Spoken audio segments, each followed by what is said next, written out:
Assalamu alaikum friends, welcome to my channel MBBS and BDS lectures. Today our topic is related to histology, epithelium, definition, origin and function. Before going to explanation, if you want to watch the same lecture in English language, I already upload the same lecture in English language on my YouTube channel. Go and watch that video. But if you want to watch in Urdu Hindi, then this lecture is for you. तो आज हमारा topic है histology का epithelium. इससे पहले हमने जो basic या मेजर टाइप्स ऑफ टिश्यू थे, जो चार थे, एपिथेलियम था, उसमें कनेक्टिव टिश्यू था, मसल था, नर्वस टिश्यू था, वो हमने पढ़ लिया। अब डिटेल हम पढ़ेंगे। आज हम स्टार्ट करते हैं एपिथेलियम। एपिथेलियम की सबसे पहले आज हम डिफिनेशन पढ़ेंगे, उसकी ओरिजिन पढ़ेंगे और उसकी फंक्शन पढ़ेंगे। तो सबसे पहले एपिथेलियम की डिफिनेशन। एपिथेलियम की डिफिनेशन हम दो तरह से कर सकते हैं। सबसे पहले ये है कि सेल की अरेंजमेंट लेयर में या लेयर्स में विद वेरी लिटिल या नो लिटिल इंटरसेलुलर सब्सटेंस, इसे कहते हैं epithelium. The arrangement of cells in layer, मतलब एक लेयर में, मतलब simple epithelium. Arrangement of cell in layers are in layers. Cell के अरेंजमेंट अगर लेयर में हो, एक लेयर में हो, तो उसे हम कहते हैं सिंपल एपिथेलियम। अगर बोथ से लेयर्स में हो तो उसे हम कहते हैं stratified epithelium with very little or no little intercellular substance। जो इंटरसेलुलर सब्सटेंस है बिटवीन सेल जो है वो या ना हो या बहुत कम हो, बहुत लिटल हो, तो ये क्या कहलाता है? Epithelium. The arrangement of cell in layer or in layers with very little or no little intercellular substance is called epithelium. दूसरा तरीका क्या है डेफिनेशन का? The layered connection of cells. Cell इस तरह कनेक्ट हो कि वो एक लेयर बनाए, एक थे बनाए। The layer connection of cells with very little or no little intercellular substance is called epithelium.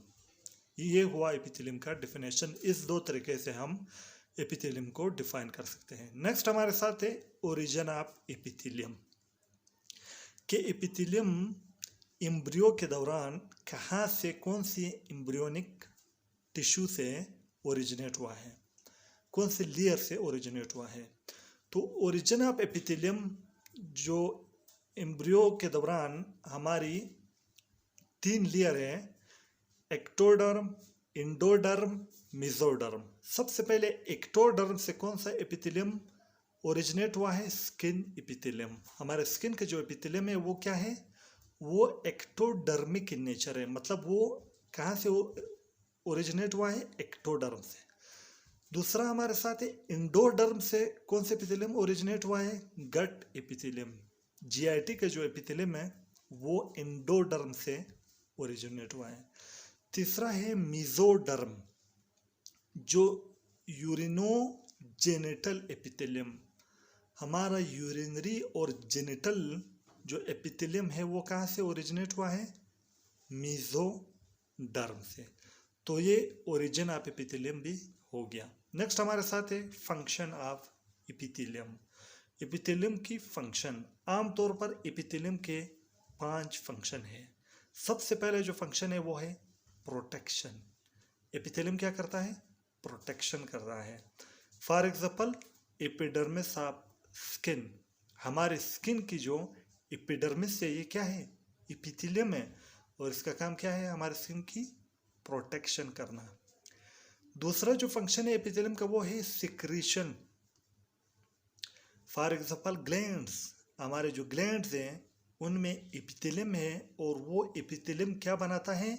Acini बनाता है, म्यूकस और सेरस एसिनाई। और वो जो एसिनाई है वो क्या करते हैं? वो सिक्रीशन करते हैं, जैसे कि स्लाइवा। तीसरा जो फंक्शन है वो है सेंसरी फंक्शन। एपिथेलियम क्या करता है? सेंसरी फंक्शन करता है, जैसे कि न्यूरो एपिथेलियम इन टेस्ट बड्स। जो हमारे टंग की जो टेस्ट बड्स हैं वहाँ पर न्यूरो एपिथेलियम है और उसका काम क्या है? सेंसरी फंक्शन, वो सेंसरी स्टिमुलाई को ले जाता है। चौथा जो फंक्शन है वो है कंट्रैक्शन। एपिथेलियम क्या करता है? कंट्रैक्शन का काम करता है। For example myoepithelium, glands के अंदर जो एसिनाई है, वहाँ जो एसिनाई है वहाँ पर क्या मौजूद होता है? एसिनाई के बेस पर मायो एपिथेलियल सेल मौजूद होते हैं, मायो एपिथेलियम मौजूद होता है, जो क्या करता है? जो एसिनाई को कंट्रैक्ट करके उसका सेक्रेशन आगे भेजता है। लास्ट फंक्शन जो पांचवा है वो है reproduction. For example germinal epithelium, जो जर्मिनल एपिथेलियम है वो रिप्रोडक्शन के लिए रिस्पॉन्सिबल है। तो आज हमने एपिथेलियम की डेफिनेशन हमने पढ़ी, एपिथेलियम की ओरिजिन हमने पढ़ी और एपिथेलियम की फंक्शन हमने पढ़ी। तो दोस्तों, अगर आप लोगों को वीडियो अच्छी लगी हो तो वीडियो को लाइक करो, शेयर करो और चैनल को सब्सक्राइब करो और बेल आइकन को प्रेस करके ऑल नोटिफिकेशन को ऑन करो, ताकि मेरी हर नई आने वाली वीडियो की नोटिफिकेशन सबसे पहले आप तक पहुंचे। दोस्तों, वीडियो देखने का बहुत बहुत शुक्रिया। अल्लाह हाफिज़।